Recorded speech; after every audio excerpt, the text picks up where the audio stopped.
Bonjour les amis, j'espère que vous allez bien. Bienvenue dans cette nouvelle vidéo. J'ai partagé récemment des vidéos sur les bourses et vous avez été nombreux à réclamer ce type de contenu. Alors je viens aujourd'hui avec une autre nouvelle opportunité de bourse d'études, cette fois-ci du côté de l'Hollande. Je suis Nofi Liliane, je partage des contenus d'immigration à l'étranger, d'études à l'étranger, de travail et bien d'autres. Alors, si c'est un sujet qui t'intéresse, abonne-toi, active la cloche de notification sans oublier de partager. Et pour tous ceux qui sont déjà abonnés sur cette chaîne et qui de temps en temps reviennent regarder des vidéos pour me supporter, je vous dis également merci. Sans plus tarder, je vais commencer. Les amis, vous avez été nombreux à réclamer ce type de contenu. Donc aujourd'hui, je viens encore avec un autre programme de bourse, cette fois-ci qui va se tenir du côté de l'Hollande en Europe. Alors les amis, je vous demande de bien écouter les amis, parce que ne regardez pas seulement la bourse, mais regardez aussi l'opportunité qui se présente. Parce que si vous n'êtes pas sélectionné, prenez aussi ceci comme un avantage qui vous permettra par exemple d'aller étudier dans ces différentes universités.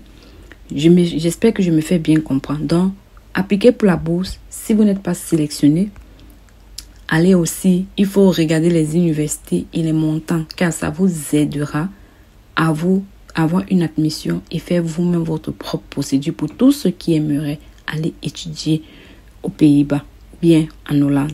Donc, ne voyez pas seulement la bourse, mais voyez aussi l'opportunité derrière cette vidéo. Il faut savoir que cette bourse d'études vous permettra d'étudier en anglais ou en français ou bien en allemand. Donc, ne vous sentez pas stressé ou bien frustré que non, c'est seulement l'anglais ou autre. Il faut savoir que vous pouviez aussi le faire en français. Mais comme moi je le dis toujours, je vous conseille d'être bilingue. L'anglais est un avantage que vous n'aviez même pas idée, parce que la majorité des opportunités se passent en anglais. Donc, si vous ne parlez pas anglais ou bien vous ne vous en sortez pas en anglais, c'est le moment de vous impliquer à fond dans la langue anglaise si vous cherchez à vous relocaliser. Ça, c'est mon conseil que je vous donne à vous, mes chers amis qui sont sur cette chaîne. Alors, on dit à propos de la bourse, le programme Orange Knowledge propose des bourses financées par le ministère néerlandais des Affaires étrangères et disponible sur une sélection de formations courte durée. Tout un, il y a la durée de 2 à 12 mois, tout deux, durée de 2 semaines à 7 mois. Programme de master, durée de 12 à 24 mois. Donc, ça veut dire que si vous partez pour une courte formation, la durée sera de 2 semaines à 12 mois ou bien de 2 semaines à 7 mois. Mais maintenant, pour un programme de master, c'est pour une durée de 12 à 24 mois. Maintenant, des pays, quels sont les pays concernés pour cette bourse? Veuillez noter que la liste des pays participants est susceptible de changer et n'a pas encore été mise à jour lors des cycles précédents. Vous étiez éligible à une bourse OKP si vous êtes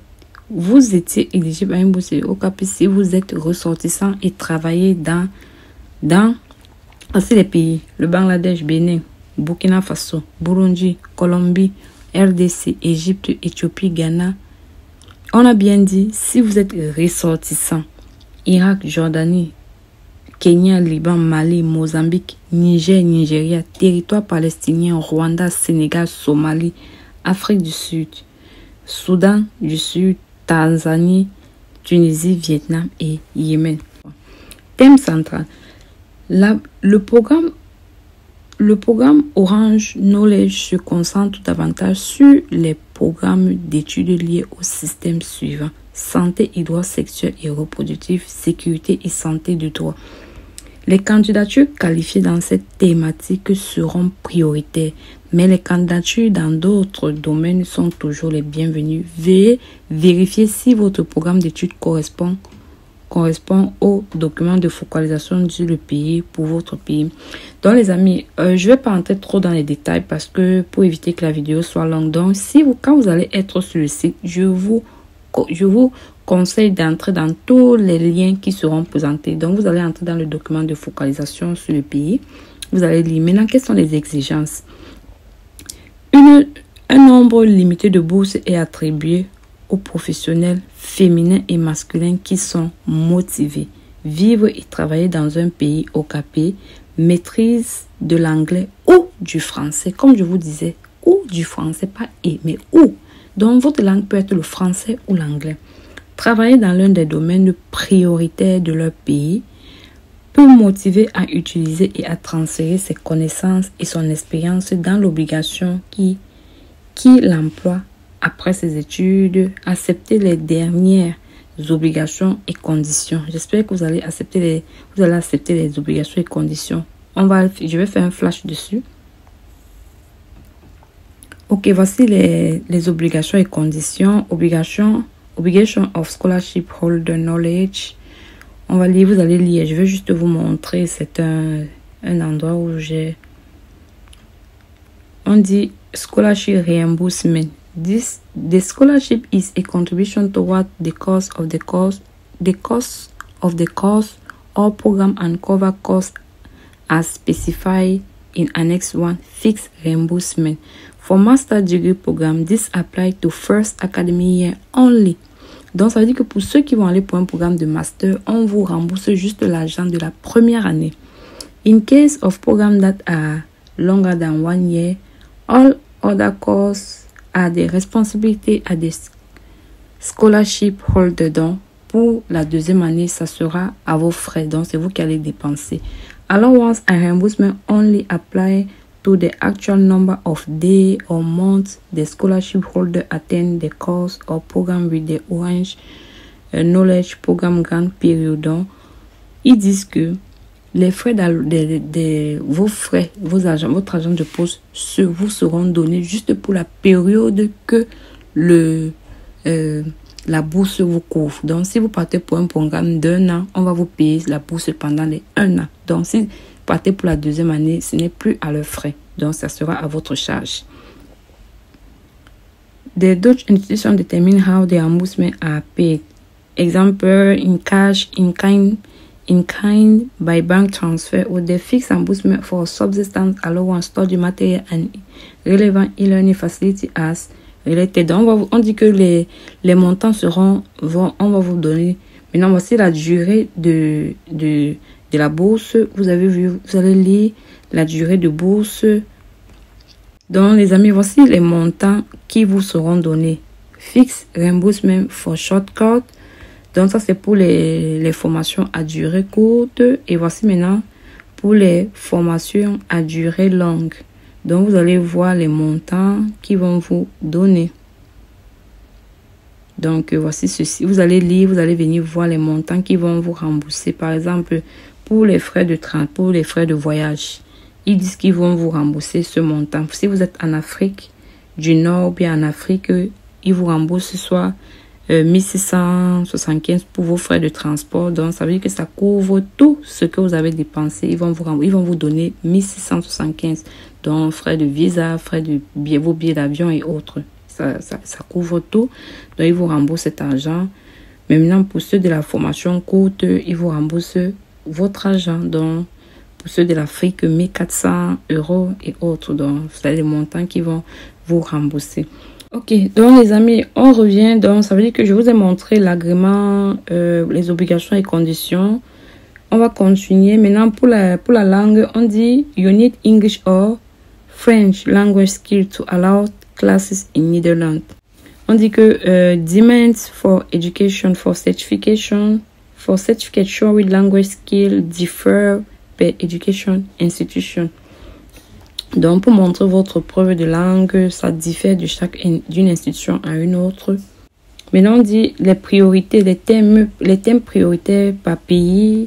Il y a sexual and reproductive health and right, donc la sexualité et la reproduction, security and rule of law, la sécurité et les lois et les règles de loi, food and nutrition security, la sécurité alimentaire, la sécurité alimentaire, water management, le management de l'eau. Maintenant, if you feel of experience eligible for funding, please check. Maintenant, on dit que voici les pays. Vous regardez si Si ton domaine demande une bourse, une assistance, vous allez regarder le pays. Maintenant, employment statement. On dit que pour bénéficier de ceci, vous deviez avoir un emploi. Et votre emploi il y a des choses que votre employeur doit faire une recommandation. You need an employer statement that is signed by you and your employer. Donc, vous deviez avoir un engagement entre votre employeur et vous qui montre que it's showing us that your employer support your application. Donc, il montre que votre employeur supporte votre application and that you can share the knowledge and experience you gain in the Netherlands once you return to your home country, Donc, pour montrer que tu vas pouvoir, les connaissances que tu vas gagner en Hollande, tu vas pouvoir, quand tu vas rentrer, tu vas mettre ça à profit dans ton pays. Donc, une fois que tu vas rentrer, this is required because the OQP is focused on strengthening organization by strengthening people. Donc, voilà, c'est la raison pour laquelle ils le disent. Maintenant, government statement. If you are a civil servant, it might be necessary to sign this certifies the support of your government for your. Donc, si vous êtes un servant civil, vous pouviez demander un agrément, government statement, un agrément de votre gouvernement. Maintenant, on dit que il faut regarder si votre gouvernement demande une signature. Bon, vous allez lire ce qui est en rouge là, vous allez pouvoir le lire. J'ai regardé, j'ai vu certains pays en Afrique que, bon, la majorité des pays ne demandent pas la RDC. J'ai regardé, on n'a pas besoin de ça. J'ai regardé le Bénin, ils n'ont pas besoin de ça. J'ai regardé le Burundi, ils n'ont pas besoin. Bref, ça n'empêche pas que vous partez aussi regarder. Bon, maintenant, pour d'autres exigences, on dit l'établissement d'enseignement vous informera des conditions requises pour votre candidature. Cette bourse étant destinée aux professionnels en activité, les candidatures des étudiants ne sont pas prises en considération. Pour postuler à l'un des cours, vous devez motiver que vous travaillez dans le cadre des thèmes prioritaires pour votre pays mentionnés ci-dessus, comment les cours vous renforceront ainsi que l'organisation pour laquelle vous travaillez, comment vous utilisez vos connaissances et votre expérience nouvellement acquise dans votre organisation après vos études. Donc ça, c'est pour ceux qui sont encore à l'école. Donc voilà les exigences qu'on vous dit. Je vous demande de bien lire, les amis. Lisez bien. Comment s'inscrire? Vous ne pouvez pas postuler en ligne sur ce site. Veuillez suivre les étapes ci-dessus pour postuler via l'établissement d'enseignement néerlandais de votre choix. Vérifiez si votre candidature relève dans le domaine OKP. Vérifiez si vous répondez aux critères d'éligibilité. Recherchez un cours sur la liste des cours OKP. Trouvez une étude en utilisant le filtre orange OKP. Vous pouvez le faire. Demandez à votre employeur s'il est prêt à vous proposer une bourse OKP. Contactez l'établissement d'enseignement néerlandais de votre choix. Préparez votre candidature, déclaration de l'employeur, motivation, votre lettre de motivation, passeport, déclaration gouvernementale si nécessaire. Donc voilà tous les documents qu'on vous demande. Donc on ne vous demande même pas un diplôme. Ça ne vous demande pas de diplôme. Lors d'une phase de candidature, soumettez votre candidature en ligne en utilisant le lien que vous recevez de l'établissement d'enseignement néerlandais. Veuillez noter la date limite de candidature de l'établissement d'enseignement de votre choix. Maintenant, il faut savoir que les dates limites pour les cycles de candidature, la première phase était déjà, on dit soumettez votre candidature entre le 8 juin pour le round 2. Ça, c'est le round 2. Prochaine phase de candidature, round 2 pour 2023. Soumettez vos candidatures entre le 28 juin et le 5 septembre à 16 h. Pour les cours commençant après le 1er février 2024, tous les cours doivent être terminés avant le 31 août 2024 et tous les masters doivent être terminés avant le 31 janvier 2025 à l'exception des programmes de master cofinancés. Donc on dit bien cofinancés. Si vous financez la première année, ils vont financer, la deuxième année, vous allez financer. Délai par établissement. Veuillez noter que les établissements d'enseignement peuvent fixer un délai de candidature plus court. Veuillez consulter votre établissement d'enseignement pour connaître le délai exact. Les amis, ce qu'on va faire, c'est que je vais vous montrer comment faire pour contacter les établissements et les cours. Donc, comment faire contacter les établissements dans lesquels vous allez faire la formation. Donc, vous voyez que je vais aller sur rechercher les cours sur la liste des cours OKP. Veuillez trouver une étude en utilisant le filtre d'orange. Donc, c'est là-bas que je vais aller. Je clique dessus. Donc, je suis sur le site. Voici ça. Vous voyez qu'on dit il y a 402 programmes sur 1990 programmes. Donc, voici les différentes universités. Par exemple, l'université of Groningen, donc 1 an. Il y a l'université de... Voici une autre université, 2 ans. Erasmus University, Rotterdam, 11 mois. Voici les autres universités. Voici ça. Voici d'autres qui ont dit bien short course. Bon, ça, c'est pour les formations de courte durée. Il y a 1 mois les durées, 2 mois. Parce qu'ils ont dit que ça va de 2 semaines à 1 an pour les courtes formations. Voici les universités. Bon, il y a 1 an pour le master, 2 ans. Il y a le master de 2 ans. Il y a full time. Il y a le master de 1 an et demi. Il y a le master d'1 an. Regardez, voilà les établissements. Il y a 19 jours pour les formations. Là-bas n'est pas noté. 19 jours pour les formations. Voilà ça. Il y a 3 ans pour le bachelor. Donc, pour le bachelor, c'est 3 ans. Shortcut pour les courtes formations, c'est 2 mois. Il y a 2 ans. Vous voyez les établissements qui offrent. Il y a 1 an. Il y a 12 jours. Regardez, voici un autre qui offre 12 jours.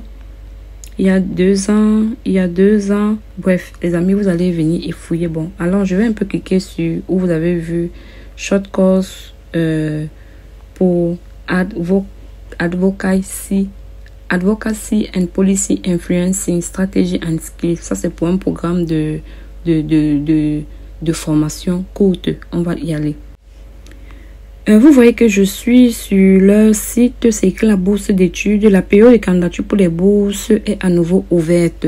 Les candidatures pour les bourses sont disponibles du 28 juin au 5 septembre via le programme Bourse MENA ou bien et du programme Orange Knowledge. Donc, on va regarder. Vous allez devoir lire, les amis, lire maintenant. Le programme qui nous intéresse, c'est, on va choisir par exemple le programme OKP parce que c'est ça qu'on était en train d'étudier et on va aller juste voir comment faire pour appliquer dans cet établissement à travers le programme OKP. Maintenant, voici étape inscription à Delta pour OKP et MSP. Comment postuler? On vous dit comment faire pour postuler. Maintenant, pour postuler, on dit vous allez pour l'OKP voir ce site et compléter les informations, demandez, télécharger vos documents et compléter l'inscription. Allons juste là. Vous voyez que la date limite, c'est le 5 septembre 2023 à 16 h. Maintenant, nous sommes là. Candidate Registration Form. Donc, ça, c'est pour l'application. Et vous allez lire. Donc, vous pouvez cliquer là-bas. Donc, vous allez dire le programme que vous voulez. Vous allez choisir quel programme vous voulez choisir. Vous allez choisir, par exemple, Nominating Employer. Vous allez mettre le nom de votre name of organization, le nom de votre compagnie. Type of organization, vous allez mettre le type. C'est quoi? Vous allez choisir de quoi où vous travaillez, le pays dans lequel vous travaillez, votre position actuelle, quelles sont vos tâches. Vous allez mettre le contact de votre superviseur, l'email adresse, le téléphone et voici les informations personnelles. Vous allez mettre votre nom, votre prénom, votre date de naissance, votre genre, votre nationalité et votre email, numéro de téléphone, référence, projet, code. On dit optionnel, c'est pas obligatoire. Maintenant, la motivation. Pourquoi est-ce que vous voulez appliquer? Vous allez écrire votre lettre de motivation. What is the issue or problem you would like to address in your country? Donc, vous allez voir la motivation. Vous allez donner votre motivation par rapport à cette question posée. What is the issue or problem you would like to address in your country?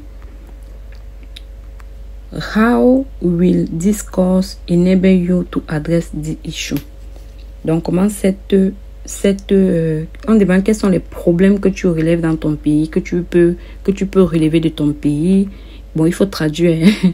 How will this course enable you to address this issue? Comment cette formation va t'aider à résoudre ce problème?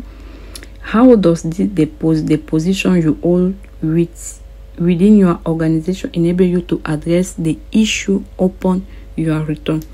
Donc, la position que tu occupes, comment you hold dans ton organisation, comment ça va enable you to address the issue upon your return. Donc, à votre retour, donc vous allez écrire les motivations. Please click yes for one policy. Donc, vous allez lire et vous allez cliquer. Maintenant, vous allez soumettre les documents. Voici les documents que vous allez soumettre. L'employment statement, vous allez soumettre cela et vous allez agréer et vous allez soumettre l'application. Donc, ça, c'est ceci, je l'ai fait. Ça, c'est un exemple comment appliquer à travers une école de formation. Donc, vous pouviez aussi le faire pour une université. Donc, si vous ne voyez pas comment faire, c'est mieux de contacter l'université afin qu'ils vous répondent comment est-ce que vous pouviez appliquer pour cette bourse. Donc, par exemple, pour cette clinical and psychological épidémiologie, vous allez là-bas. Une fois que vous êtes là, vous voyez qu'on écrit Visit Coursework. Vous partez visiter, vous voyez que scholarship, quand vous mettez scholarship, vous voyez quoi? Vous voyez toujours Orange Knowledge Program, OKP. Vous voyez encore Orange Tulip Scholarship Mexico. Vous voyez les différentes bourses d'études qui se présentent. Il y a tellement de bourses d'études. Regardez vous-même les bourses d'études qui sont là, que cette école offre. Regardez les bourses d'études. Donc, vous avez vu les différentes bourses d'études. Maintenant, voici le requirement. Voici par exemple l'admission. Pour ceux qui veulent seulement aller étudier, vous pouvez, il y a l'admission, vous lisez. Et on vous dit que pour les gens qui sont, qui sont de l'extérieur, vous payez, la pension coûte 20 700 €. Donc, c'est pourquoi il faut appliquer pour une bourse. Donc, les amis, donc si vous voulez appliquer via, vous partez juste là-bas dans leur site, vous allez voir comment faire pour appliquer. Vous voyez la possibilité d'appliquer. Vous écrivez à l'école, ils vont vous répondre et tout. Et vous envoyez votre candidature avant le 5 septembre. Au plus tard le 5 septembre à 16 h. Donc, les amis, je vais m'arrêter là. C'est tout pour cette vidéo. C'est tout ce que j'avais à partager avec vous. J'espère que ceci a été bénéfique. Et on se dit à très bientôt pour une prochaine vidéo. Et surtout, n'oublie pas de t'abonner si tu n'es pas encore abonné. Et partage la vidéo. Donc, pour voir comment appliquer, vous partez juste, le nom c'est Study in Netherlands. Study in Netherlands, c'est le nom du site. Donc, your official starting point to study in the Netherlands. Donc, vous partez, vous tapez sur Google Study in Netherlands. Donc, vous êtes tapé Study in NL. Ça va vous amener sur le site et ainsi, vous pouviez postuler.